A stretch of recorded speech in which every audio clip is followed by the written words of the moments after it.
Welcome back. Today we're going to work on the subfloor for the second floor loft.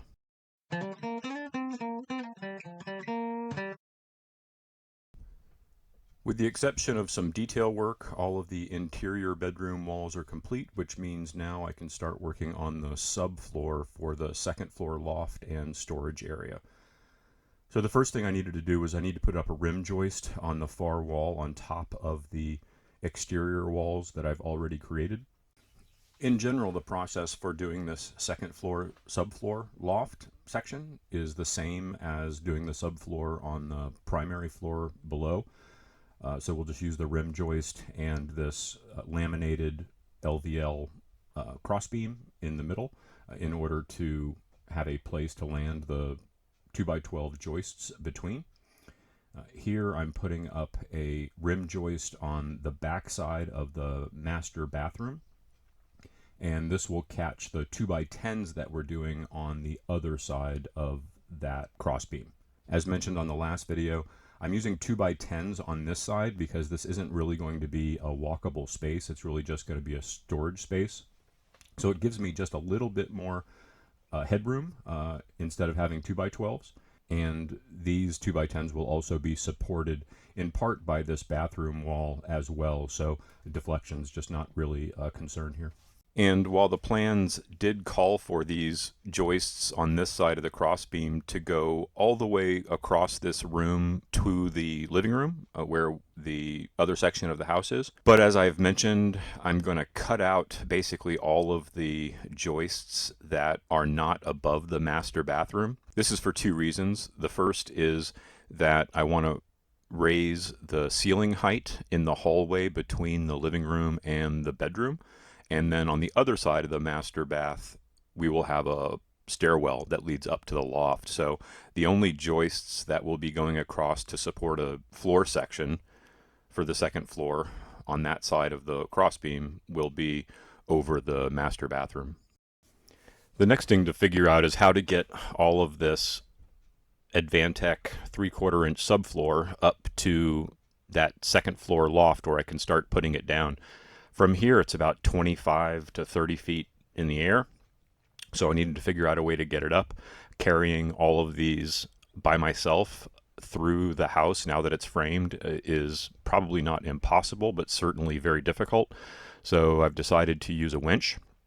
I just bought an ATV winch. I don't have an ATV, so I decided to put it on my tractor.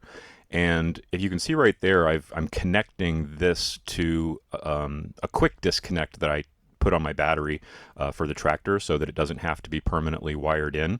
And I put the winch on just a standard metal mounting plate. And then I screwed this to the top of my forklifts. The idea here is that at any time I can just take this whole plate off my forklifts and use it when I need to, or not use it if I don't need to. But it's a portable way for me to set up a winch that I can use to raise material to the height that I need it. Because of the height that I need to get these pieces of subfloor to, I didn't want to chance taking more than one at a time so that I didn't damage the subfloor. So the way that I did this is I've cradled the subfloor with some rope on one side and with a strap on the other. That keeps it in place while the winch is taking it up. And if you can see, I have a cinder block on the bottom of it so that when I come back down, there's weight on the winch so that the winch hook will come back down to the bottom of the house so that I can load the second sheet. Once I do this 15 times, I'll have it all done.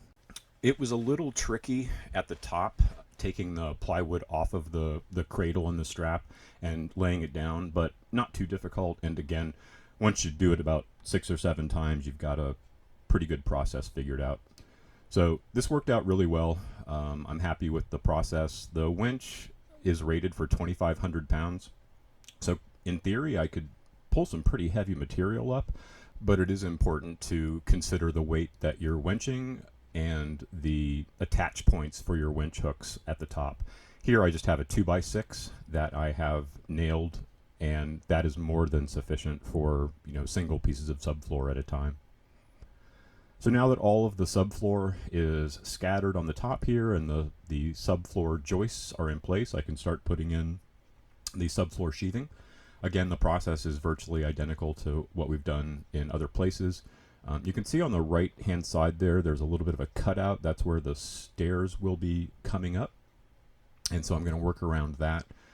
It was a little tricky on that far exterior wall because I couldn't build the entire exterior wall, and we've discussed that on other videos, and we'll talk a little bit more about it once I get to that section. Now that the subfloor and sheathing is done, we can give you a quick tour. So this is coming out of the living room section into the bedroom, master bedroom section of the house. That's the stairwell leading down into the basement. You can see the sheathing is complete over the master bathroom on this side, which will be storage, and then everything on the other side of the crossbeam will be that second floor loft. And if I'm honest, loft probably undersells what's up there. It's really going to be a full second floor over this whole half of the bedroom section of the house, which will have an office and a spa upstairs. Here you can see the master bathroom is framed out. This is where I keep most of my tools. And above that section is just going to be storage, so we'll have a little doorway that goes into that space. And you can see there on the right side that exterior wall is not complete, which is what I was mentioning, and we'll talk about that more when I get to that build. There's the master bedroom closet and a little utility closet, and then the stairwell will start here and then make a 180 turn up into the second floor.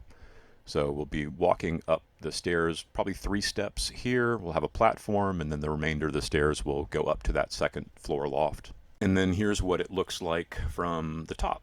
So the stairs will go down from there. And now the subfloor is completed up here, and we can start building the exterior walls for the second floor. Unlike the first section of the house that doesn't have any second floors, this section is going to be a lot easier to frame out because I can reach almost everything, so I don't have to worry about 12 or 15 foot walls that I'm trying to put up. But every stage seems to come with its benefits and its challenges, so I'm just excited to get the next portion of the build started.